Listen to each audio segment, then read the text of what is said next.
पंडित नंदा सोचने लगा, जब हमारी बेटी बड़ी हो जाएगी तो मैं इसका विवाह कर दूंगा। धीरे धीरे रत्नबाला 16 साल की हो गई। जब रत्नबाला 16 साल की हो गई तो एक दिन पंडित नंदा विचार करने लगे। क्या विचार करने लगे?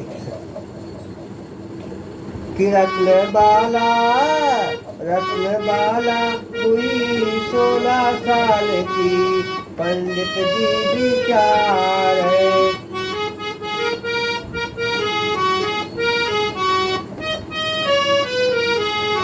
रत्नबाला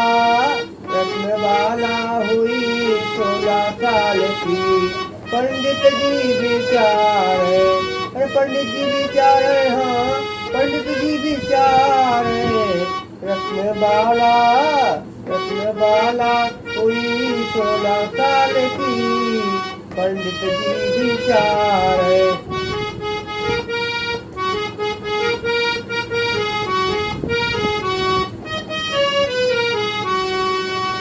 पंडित जी क्या सोचने लगे कि जाकर ढूंढूं सुंदर लड़का, जाकर ढूंढूं सुंदर लड़का, ज्ञान बुद्धि हो अतुलित, बिटिया को दे सुख जीवन भर, बिटिया को दे सुख जीवन भर, रहे न कोई दिक्कत, हाँ रहे न कोई दिक्कत। लेकिन मामला क्या है? सारी चिंता है सोने के माल की, सारी चिंता है सोने के माल की, पंडित जी विचार है। रत्नबाला हुई 16 साल की, पंडित जी विचार है।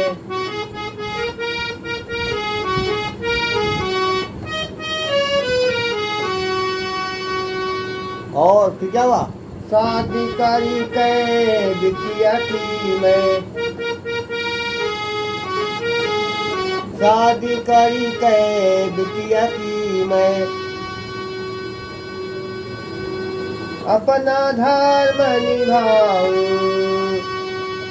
बेटी विदा हो जब घर से, बेटी विदा हो जब घर से, सोने से हाथ गवाऊं, हाँ सोने से हाथ गवाऊं। चिंता रहती यही सधन माल की, चिंता रहती यही 3 साल की, पंडित जी विचार है। रत्नबाला हुई 16 साल की, पंडित जी विचार है।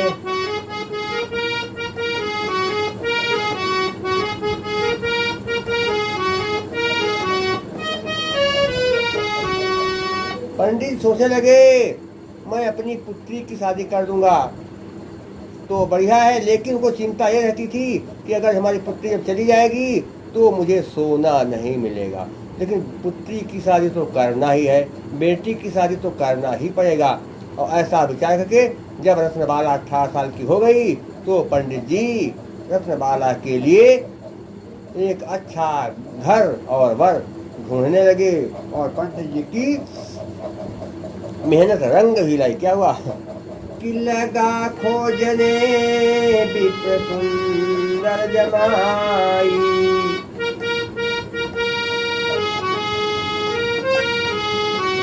कि लगा खोजने विप्र सुंदर जमाई, मेहनत भी उसकी है रंग लाई।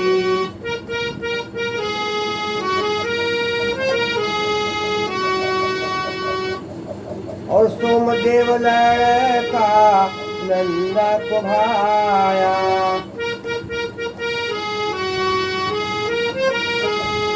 बिटिया कौश से रिश्ता मिलाया, बिटिया कौश से रिश्ता मिलाया।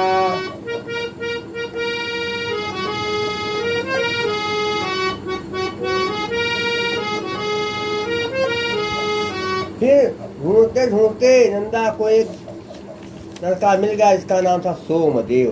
सोमदेव लड़का नंदा को पसंद आ गया और उसने सोमदेव के साथ अपनी बिटिया रत्नबाला की शादी तय कर दी। और फिर समय आया और फिर नंदा ब्राह्मण और सुनंदा ब्राह्मणी ने सोमदेव के साथ में रत्नबाला की शादी कर दी। नंदा बड़ा लालची हो गया था। उसने सोचा अगर हमारी बेटी हमारे घर से चली जाएगी तो मैं सोने से हाथ धो बैठूंगा। अभी मेरी बेटी प्रतिदिन एक सोने की सर्फी देती है मुझे, लेकिन जब ये चली जाएगी तब तो मैं कंगाल हो जाऊंगा। ऐसा करूं कि बेटी हमारे घर में ही रहे। उसने सोमदेव से घर जमाई बनने के लिए कहा, लेकिन सोमदेव ने साफ मना कर दिया। कहा मैं घर जमाई बनकर नहीं रहूंगा, मैं अपने घर रहूंगा और मेरी पत्नी भी मेरे साथ रहेगी। अब नंदा ने क्या करे, विचार किया उसने कि अब अगर हम सोमदेव की हत्या करवा दें, सोमदेव मर जाए तो फिर हमारी बेटी हमें ही रहेगी। और फिर अगर ये बेटी हमारी रहना चाहेगी तब तो ठीक है, अगर नहीं रहना चाहेगी तो हम एक ऐसा लड़का ढूंढेंगे जो हमारा घर जमाई बनने के लिए तैयार रहे, तो उसके साथ हम अपनी पुत्री की शादी कर देंगे। और अब क्या करना, उपाय है कि अब सोमदेव की हत्या करवाना पड़ेगा। नंदा ब्राह्मण ने कुछ दुष्ट लोगों को बुलाया और दुष्टों से कहा कि तुम हमारे दामाद सोमदेव की हत्या कर दो।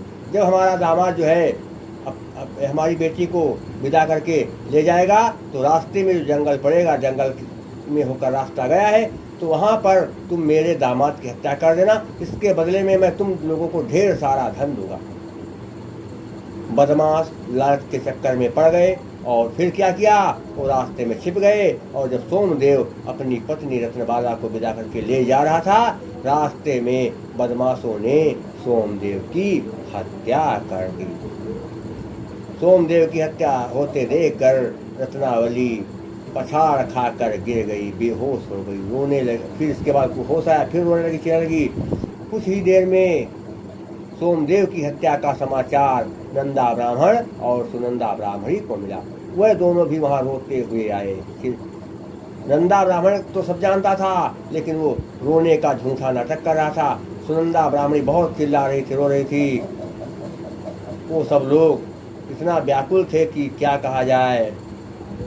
नंदा ब्राह्मण अपनी पुत्री रत्नबाला को समझाते हुए कहने लगा कि बेटी हुई अनहोनी जो बिटिया,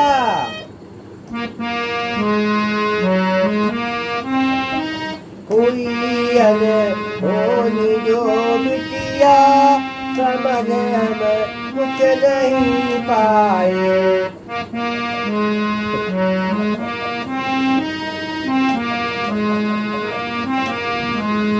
हुई अनहोनी जो बिटिया, समझ हम कुछ नहीं पाए। न रो मेरी अब बच्ची, न रो अब मेरी बच्ची, सहा दुख कैसे अब जाए।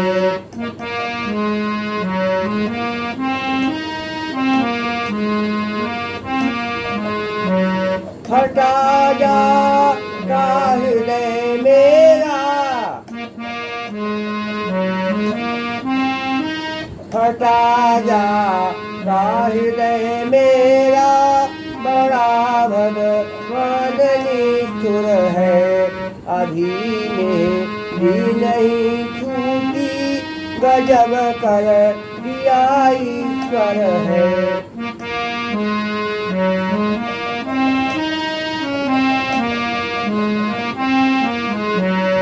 अरे बेटी क्या किया जाए, भगवान के विधान को टाला नहीं जा सकता। ये होनी बड़ी बलवान होती है। अरे बहुत बुरा हुआ, हम लोगों ने कल्पना भी नहीं किया था कि ये हो जाएगा। सुनंदा ब्राह्मणी भी रोने लगी। नंदा बेटी को समझाते तो ये कहने लगा कि बेटी जो हो गया सो हो गया है बेटी, कि घर को चलो मेरी बिटिया, घर को चलो मेरी बिटिया, करेंगे शादी दोबारा।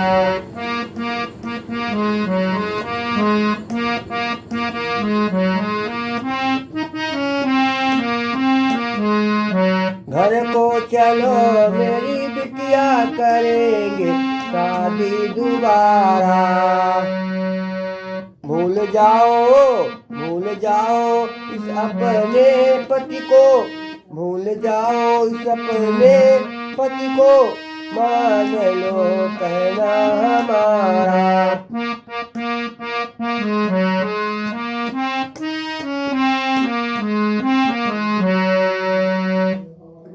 नंदा कहना बेटी चलो घर, अब जो हो गया सो हो गया, अब इस तुम्हारे पति का हम जो है अंतिम संस्कार कर दें, इसके बाद तुम बेटी घर चलो, हम तुम्हारी दोबारा शादी कर देंगे बेटी, जो हो गया सो हो गया, क्या किया जाए।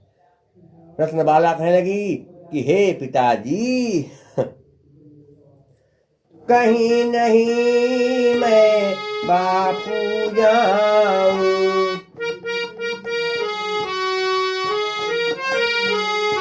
कहीं नहीं मैं बापू जाऊं, चिता पे पति के संग जल जाऊं, शादी दूजी नहीं करूंगी, पति के साथ ही प्राण त्यागूंगी, पति के साथ ही प्राण त्यागूंगी।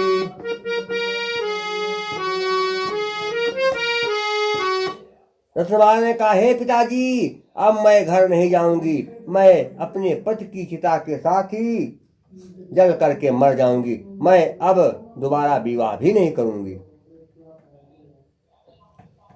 बेटी की आत्महत्या या बेटी के चिता में जलकर मर जाने की बात जैसे ही नंदा ब्राह्मण और सुनंदा ब्राह्मणी ने सुनी, उनके तो होश उड़ गए, बेचारे बहुत परेशान हो गए, कहने अब क्या करें।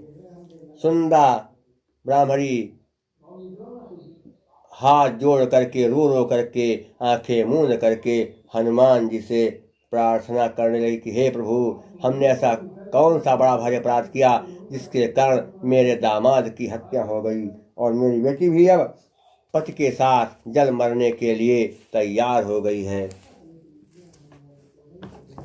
हे भगवान, यदि हमारी बेटी अपने पति की चिता के साथ जलकर मर जाएगी तो मैं भी जिंदा नहीं रहूंगी, मैं भी अपने दामाद की चिता में कूद करके अपने प्राण दे दूंगी, क्योंकि मैं बेटी और दामाद के बिना जिंदा नहीं रह सकती। हे भगवान, यदि मैंने आपकी सच्चे मन से भक्ति की हो तो भगवान आप हमारे दुख को हरिए और हमारे दामाद को जिंदा कर दीजिए।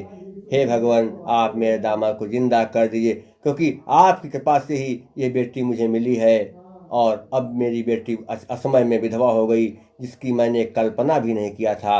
हे भगवान, आप मेरी प्रार्थना को स्वीकार कर लीजिए। और फिर उधर जो है सोमदेव का अंतिम संस्कार करने के लिए चिता सजाई गई और चिता पर सोमदेव के शव को रखा गया, और जैसे ही चिता में आग लगाने के लिए तैयारी की गई कि तुरंत आकाशवाणी हुई और कहा, आकाशवाणी हुई और आकाशवाणी के माध्यम से सूचना मिली, कहा गया कि न त्यागो प्राण तुम बिटिया,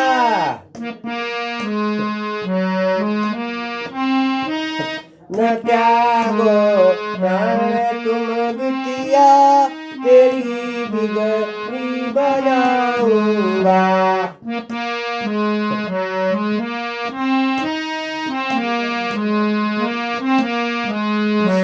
हुई जो पति की हत्या है, हुई जो पति की हत्या है, उसे अब मैं जिलाऊंगा।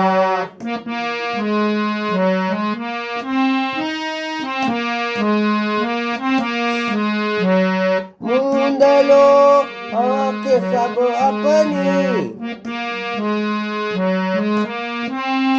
मूंद लो आँख सब अपनी, यहाँ पर जो उपस्थित है।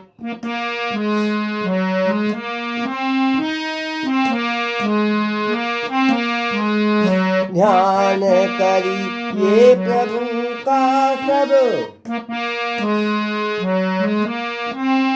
ध्यान करिए प्रभु का सब, महादुख मिटने का वक्त है।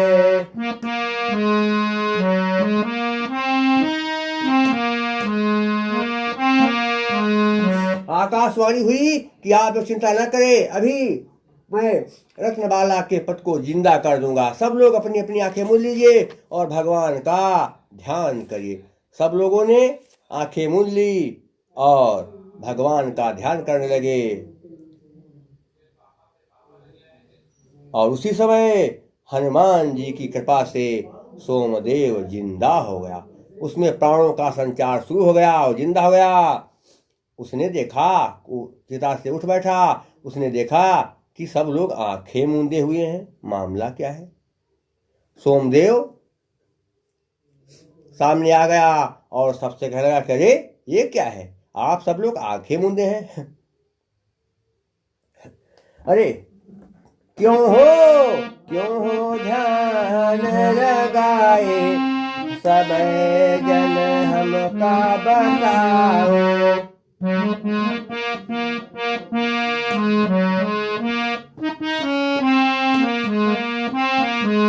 क्यों हो ध्यान लगाए, सब जन हमका बताओ। होश हवास खोई गे हमारी,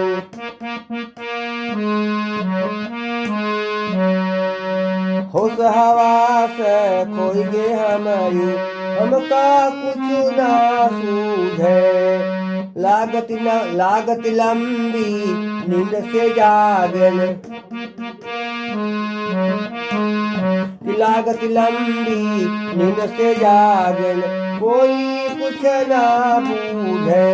हाँ कोई कुछ ना बूझे। हमका कहाँ हो लाए, हमका कहाँ हो लाए, सब जन हमका बताए। हमका कहाँ हो लाए, सब जन हमका बताओ। काहे को ध्यान लगाए, सब जन हमका बताओ।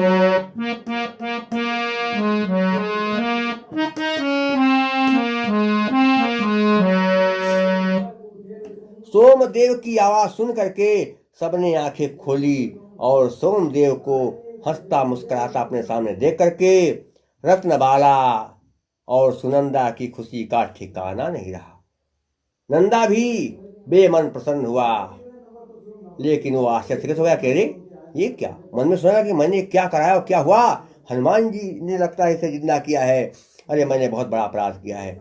नंदा ब्राह्मण पश्चाताप की आग में जलने लगा। कहने लगा, सोचने लगा कि मैंने बड़ा बुरा किया, लेकिन किसी से उसने कुछ कहा नहीं।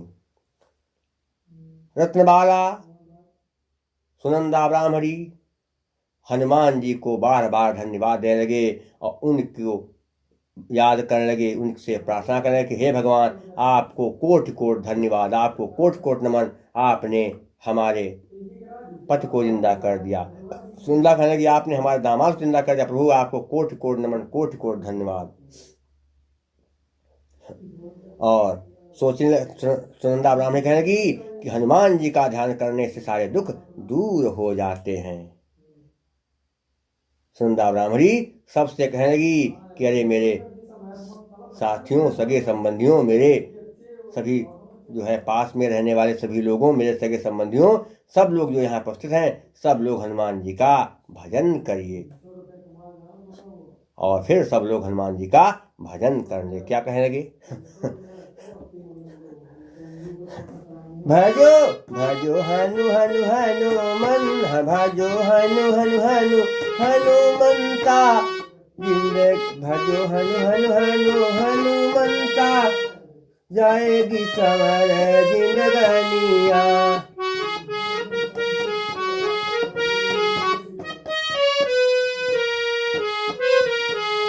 भजो हनु हनु भजो हनु हनु हनु हनुमंता, सवर जाएगी जिंदगानिया।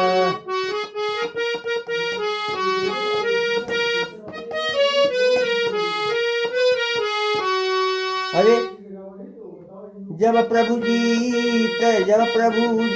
हैं इतने प्यारे, जब प्रभु जी हैं इतने प्यारे, सारे बिगड़े काम संवारे। नाम जप ले सदा अरिहंता, नाम जप ले सदा अरिहंता, संवर जाएगी जिंदगानिया।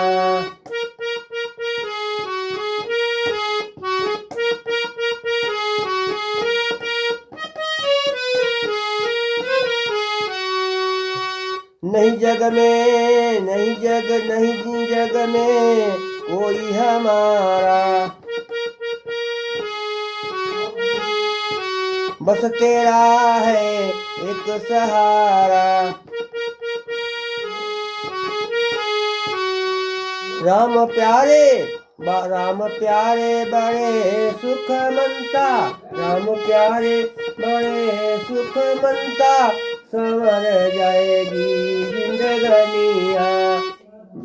भजो हनु हनु हनु हनुमंता, भजो हनु हनु हनु हनुमंता, संवर जाएगी जिंदगानिया।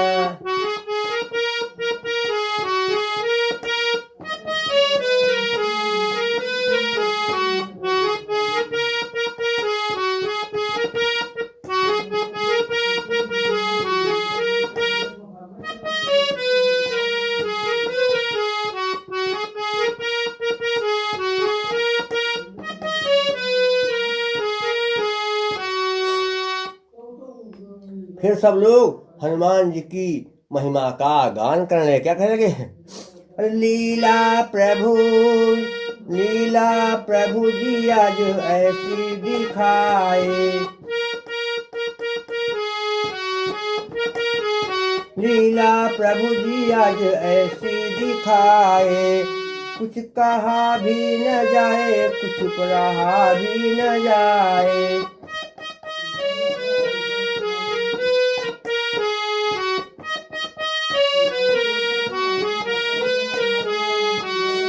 और क्या क्या है। किया काम ऐसा असंभव है जग में,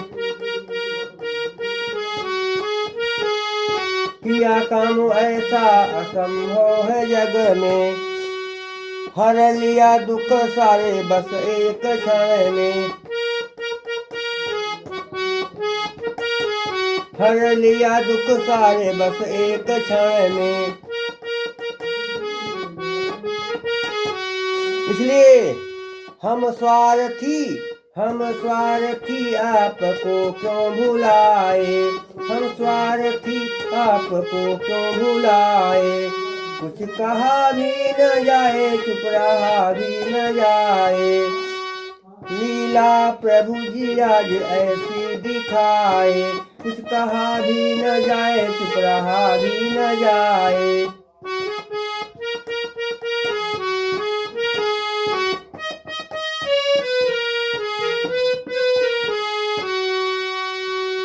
जब जब विकट संकट हम पे है आया, जब जब विकट संकट हम पे है आया, तब तब प्रभु जी तुमने रास्ता दिखाया। तब तब प्रभु जी तुमने रास्ता दिखाया, परती परतीत चरणन तेरे सिर नवाए।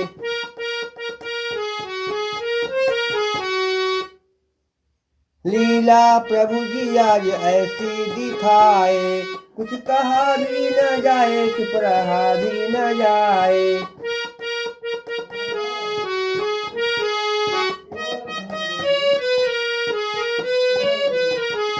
लीला प्रभु जी आज ऐसी दिखाए, कुछ कहा भी न जाए चुप रहा भी न जाए।